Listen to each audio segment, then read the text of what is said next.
यह कहानी उत्तर प्रदेश शहर के अंबेडकर नगर जिले में स्थित एक छोटे से गांव की है, जिस गांव का नाम ठट्टा है, जो कि उस गांव को कुछ लोग भट्ठा के नाम से भी जानते हैं, क्योंकि उस गांव में भट्ठा भी है। वहां के कुछ नाम बहुत प्रचलित है, जैसे अयोध्या, जो अवध के नाम से भी जाना जाता है, अकबरपुर, टांडा, जलालपुर, बसखारी, सुल्तानपुर, मालीपुर, कादीपुर, आजमगढ़ आदि। तो चलिए अब कहानी के बारे में जानते हैं। क्या कर रहा है पालोदिया, और ये नाम पालोदिया कैसे पड़ा? ठट्टा के रहने वाले पालोदिया। पालोदिया शब्द सुनने में एक अजीब शब्द लगता है कि मानो जैसा कोई गाली दे रहा हो। खैर, अब इसमें हम क्या कर सकते हैं? बचपन में सूरज को कोई भी सूरज के नाम से नहीं, बल्कि हर कोई पालोदिया नाम से बोलकर चिढ़ाते थे, जिसे सुनकर सूरज को बहुत बुरा लगता था। खैर, बात को अब आगे बढ़ाते हुए चलते हैं कि पालोदिया नाम देखते ही देखते कैसे एक इंटरनेशनल ब्रांड बन गया। मिस्टर सूरज पालोदिया, मानो जैसे इंडिया के टॉप बिजनेसमैन में नाम आता हो। है तो एक गरीब फटीचर किसान ही आज अकबरपुर के सबसे बड़े होटल साईं प्लाजा में देश के बड़े से बड़े बिजनेसमैन की मीटिंग होने वाला है। प्रिंस अडानी, गोल्डन कोहली और प्राची भी मीटिंग में आने वाले हैं।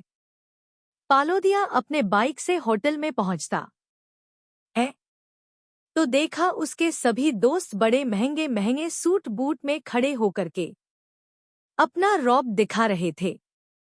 तब तक उसमें से एक ने पालोदिया का मजाक उड़ाते हुए कहा, अरे देखो देखो, ये अपना फटीचर पालोदिया है न, वही घिसा पिटा खेती बाड़ी का काम करता है न। तब तक अयोध्या के एक बिजनेसमैन लक्ष्मण कोठारी, जो हीरे का व्यापार का कारोबार करते हैं, अपने लग्जरी कार से उतरते हुए पालोदिया को देखा और जा करके बोला, पालोदिया सर, आखिर इतने दिनों के बाद हमारी मुलाकात आपसे हो ही गई।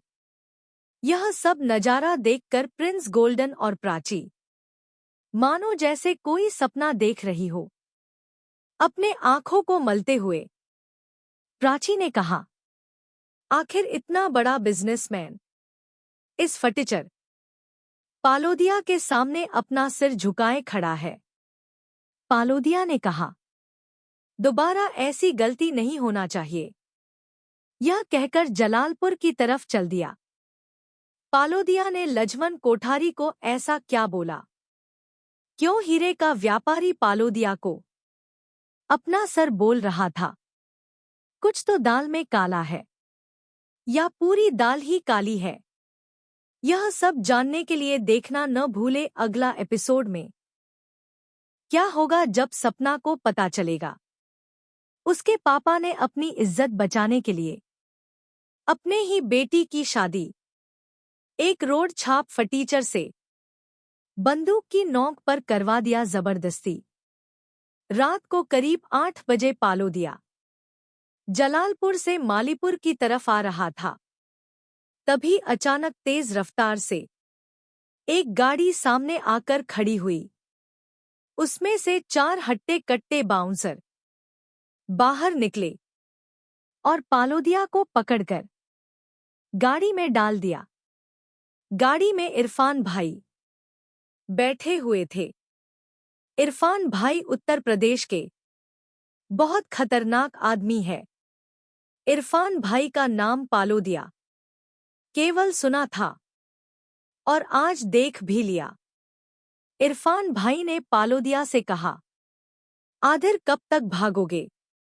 अपने पापा की बात मान क्यों नहीं लेते और उनके साथ उनके कारोबार में हाथ बांटाओ? इतना कहकर इरफान भाई वहां से चले गए। तब जाकर पालोदिया के जान में जान आई। अब रात को करीब 10 बज चुके थे। बगल में एक बारात आया हुआ था और गाना बजाना खूब जोर शोर से चल रहा था। और उस रात में दुल्हा बारात छोड़कर भाग गया। धीरे धीरे गुनगुनाहट होने लगी।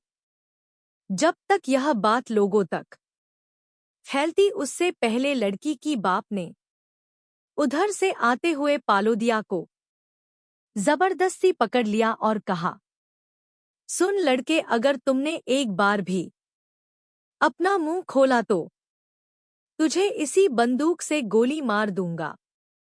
बंदूक की नोक पर पालोदिया को उठवा लिया। अपनी इज्जत बचाने के लिए दूसरों की जिंदगी दांव पर लगा दिया। बंदूक की नोक पर शादी तो गया। उसी रात को पालोदिया शादी होने के बाद पालोदिया भागने की प्लानिंग कर रहा है। क्या होगा जब पालोदिया घर से भाग जाएगा? और तब क्या होगा जब लड़की को पता चलेगा दूल्हा बदल गया?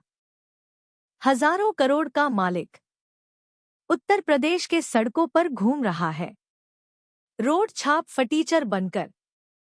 आखिर क्यों छुपा रहा है अपना असलियत? क्या है इसके पीछे का राज? पालोदिया की जबरदस्ती शादी हो गई बिना लड़की से पूछे।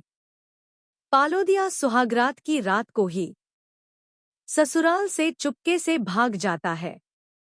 जब काफी देर हो जाती है, पालोदिया कमरे के अंदर नहीं आता है तो सपना जोर जोर से चिल्लाती है, कोई है, कोई है। तब तक उसके घर के सभी सदस्य वहां पर आ जाते हैं। सपना की मां कहती है, ये लो हो गया न, भाग गया वो लड़का। आपने उसे बंदूक से डरा धमकाकर जबरदस्ती शादी करवाने का नतीजा जबरदस्ती उठाकर लाए थे न। अगले दिन जब पालोदिया अकबरपुर पहुंचा तो उसके सभी दोस्त एक होटल में पार्टी कर रहे थे। तो उसमें से एक ने कहा, क्या बात है, आज मेरे दोस्त का मूड उतरा हुआ है। पालोदिया ने उस रात को जो भी उसके साथ घटित हुआ था सब बता दिया। प्रिंस ने मजाक करते हुए कहा, भाभी कैसी है देखने में? पालोदिया ने कहा, मैं तो रात में ठीक से देख भी नहीं पाया, जैसे तैसे जान बचाकर आया हूं। सपना के घरवालों ने पालोदिया को पूरे शहर के लखनऊ, अयोध्या, टांडा, अकबरपुर, जलालपुर, बसखारी, आजमगढ़, सुल्तानपुर, गोंडा, बस्ती सभी जगह अपने आदमी लगा दिया अपने दामाद पालोदिया को ढूंढने के लिए।